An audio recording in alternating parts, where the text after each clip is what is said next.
Good morning, Prime Minister. Good morning, David. I'd like to hear more about that phone call with the President yesterday. I wonder if you can describe the tone, the tenor, the scope. I understand some profanity emerged in that call. Maybe you can explain the context in which that happened. Can you give us some color on that phone call? I can confirm that it was a colorful call, and it was also a very substantive call. We talked about a range of issues. Of course, primarily the trade war that they have chosen to unjustly launch on Canada. But there is also a recognition that our two countries are deeply interwoven, not just in our economy, but in our people-to-people ties and our history. And we should be able to continue to do big things together as we have over many years in the past, first and foremost by negotiating and signing an extraordinarily successful USMCA CUSMA deal, but that there's more to do, and we committed to continue to work together constructively. Okay. Les appels avec Donald sont toujours intéressantes. Celle-ci était colorée, mais aussi constructive. On a parlé évidemment de la guerre commerciale qu'ils ont lancée de façon absolument injustifiée contre le Canada, mais on s'est engagé à continuer de travailler ensemble pour essayer de trouver des façons de créer des avantages et des bénéfices et des opportunités pour les citoyens et les travailleurs des deux côtés de notre frontière, et les conversations continuent. I want to maybe come back to that again. Certainly someone on the other side thought it important enough to note that profanity, that it was a heated exchange, to tell a reporter at the Wall Street Journal. And we're in the business, we know these things don't get out there by accident. There was a purpose, I assume, that the American side had. So can we get a sense of where did it become heated? Is it he doesn't accept the facts of the case? Tell us what's going on here.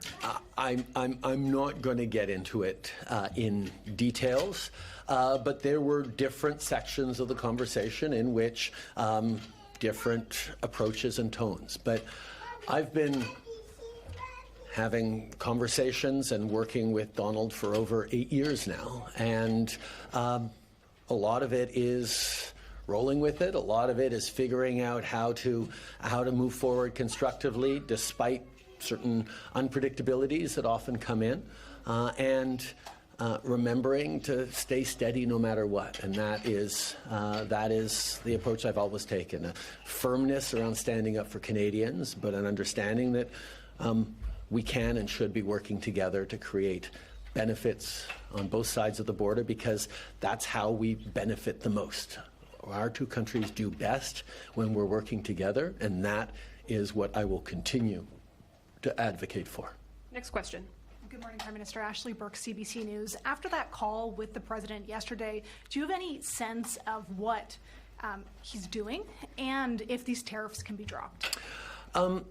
We are actively engaged in ongoing conversations about trying to make sure that these tariffs don't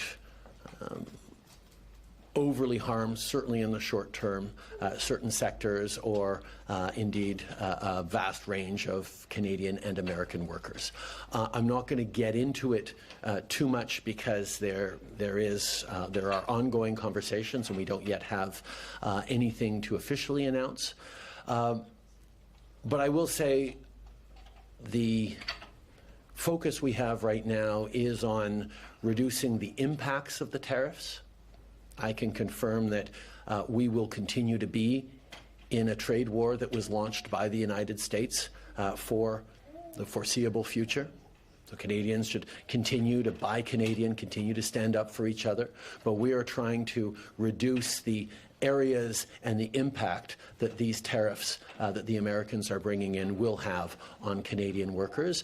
But Canada will continue to stand firm and unequivocal that as long as there are tariffs on us from the United States that are completely unjustified, we will be responding strongly.